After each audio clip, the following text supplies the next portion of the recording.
Бурхны хүү Баярбаатар байна. Ингээл 9 шидийн бодож хэвтгэе. Та нар шиг ингээд ялхай хайдал зүгээр хэвтчихийдэг гэж өөрсөж юм бодож байгаа шүү. Бурхны хүүд хийх ажил их вэ. Юм бодно гэж маш том ажил шүү дээ. Та нар ч жоонод ойлгохгүй л дээ. Ялангуяа манай намын толгой дээр харсан хэдэн хоёроос ойлгохгүй байгаа шүү. Тэгэл ингээл бодоод байхад энэ Путин хурц арай үгцсэн юм шиг үстэй. Яалтчгүй л гэж бодогдоод байгаа. Анх бол одоо ингээд Украин руу Орос дайрах гэж нэгдэг мэдээ бол нэг жил гараа явсан шүү дээ, тийм ээ. Би бол Украин руу дайрна гэдэгт юусоо итгэхгүй байсан. Тэгсэн чинь л нэг өдөр дайрцсан шүү дээ. Путин бол маш ухаантай хүн шүү дээ. Ер нь л төрсэн амт шүү дээ. Бас л Бурхны хөгч шүү дээ. Яаж утсан ч тийм тэнэг шийдвэр гаргах хүн бол биш. Энэ хурц арай коронавирус ч юм ямар нэгэн байдлаар явцсан юм шүү дээ. Урлан тоглогч нь гарч ирсэн тэгээд ингээ солиорлоод байгаа юм шүү дээ. Даймаа хийгээд. Ерөөсөө л тэгж бодогдоод байгаа. Нэгт. Хоёрдугаарт за энэ дай эхэлсэн. Дай эхлээд л сүр дүүлэнтэй дэлхийд даяар за тэрний дуурайгаад Монгол даяарч гэсэн сүртэй зарлж мэдээлж исэн. Манай энэ мөн телевизээрээ дэйлдүү хангаан томч мөвч хэрэгтэй хэрэггүй нүд. Орос 3 хоногийн дотор ялна. Орос 7 хоногийн дотор ялна. Орос 14 хоногийн дотор ялна мал нэг л. Сүрчин дээр чим ярьжсэн тийм ээ. Тэгтэн би лайв хийжсэн шүү дээ тийм ээ. Энэ дан 3-аас 4 жил үргэлжилнэ.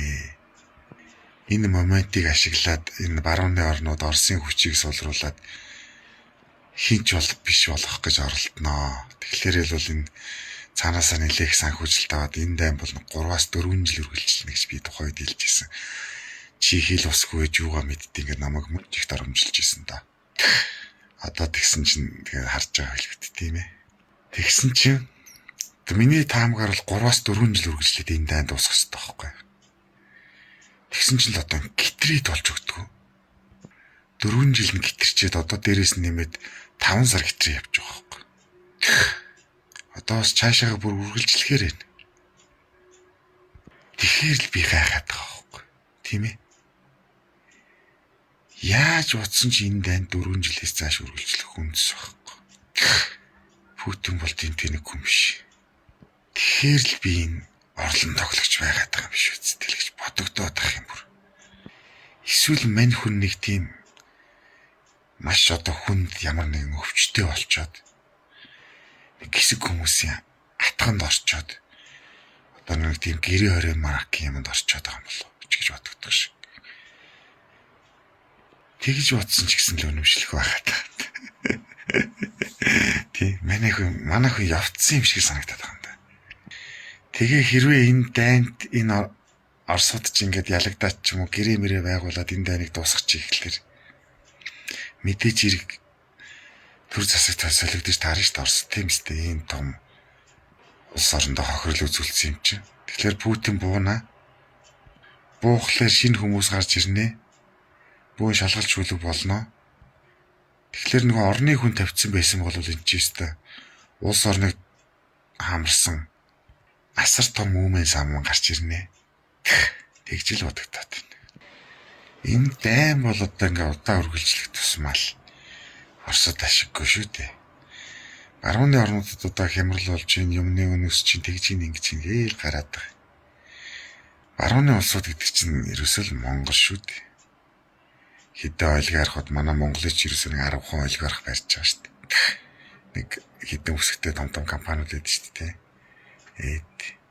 Яг наана хөрх юм жаас хөрөлсөх их баяр илбэгдэрч одоо энэ аюу эрдэнэ учралгаар наана нэг хідэн тийм ээ өдөртэй байгаа юм шиг харагдаж байгаа боловч яг жинхэнэ цаанаа бол нэг 10 хүн л өдөртэй байж байгаа шүү дээ Монголыг. Энэ хэд ч юм бол зүгээр чагаас утсан хөөхөлтэй шүү дээ. Өнөөдөр ардын намыг унгай гэх юм бол ганцхан цаанаас нь нөгөө хэд ч зохион байгуулаад манай намыг ингээл нөгөө намын ингэж гэдэл тэгэл арчилсан намын ялаа гараад ирнэ. Арчилсан намыг унгай гэвэл нөгөөдгийн сангуужүүлэл манай арчилсан намд юм тусаахгүй хатал тэгэл дуусаа шүү дээ. Яг л энэ Европ энэ барууны орнууд чи ижлэх шүү дээ ерөөсөл. Одоо энэ барууны орнуудыг чи ерөөсөө хідэн олигарх л барьж идэг байхгүй цаана. Тэгээ энэ тэр олигархууд чинь захирагдахгүй нэг хитгэн газар байгаад шүү дээ тийм ээ. Орос, Хятад, Хойд Солонгос энэ төргээд сая энэ хөрх юм уу Венесуэл гэвэсэн чаас хэрэглэгч юм байсан. Одоо захирагдахаас өөр аргагүй болсон. Тэгээ энэ Украины дайнчин бол тэр хідэн олигархуудад бол мангар ашигтай юм байна. Тэдний хөрөнгө бол хэд нугарчж байгаа шүү дээ. Одоо энэ бензин шатгуунд тасалдж байгаа чинь энэ манай нөгөө хэдд бол бас ашигтай л тусч байгаа шүү дээ. Ер нь ямар ч хямрал гэж юм чинь заяа. Дайн самуун гэж юм чинь ард түмэнд амар ашиггүй тусдаг байхгүй. Төр доктортой байгаад нийгэм доктортой байгаад байх юм бол олигархуудад ашиггүй. Эдийн засаг хямруул олигархуудад ашигтай. Дайн самуун бол олигархуудад ашигтай. Хөрөнгө нь хэд 10 нугарчдаг байхгүй. Одоо ингээд жишээлбэл гэр оролын газар одоо тэрбум гэж шүү дээ тий. Хямрал болох юм бол 10 сая болчих шүү дээ баг.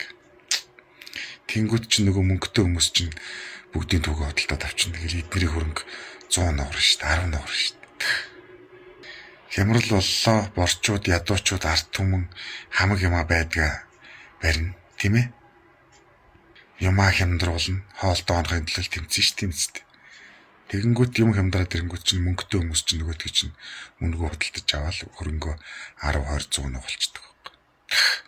Тэгэхээр энэ Украины дайн гэж юм чинь бол тэр нөгөө дэлхийг захираад байгаа хэдэн олигархууд ч юм бол амар ашигтай тусч байгаа байхгүй. Өөрөөр хэлбэл энэ барууны орнууд чинь дайн хийгээд улмал баяжаад байгаа гэсэн үг.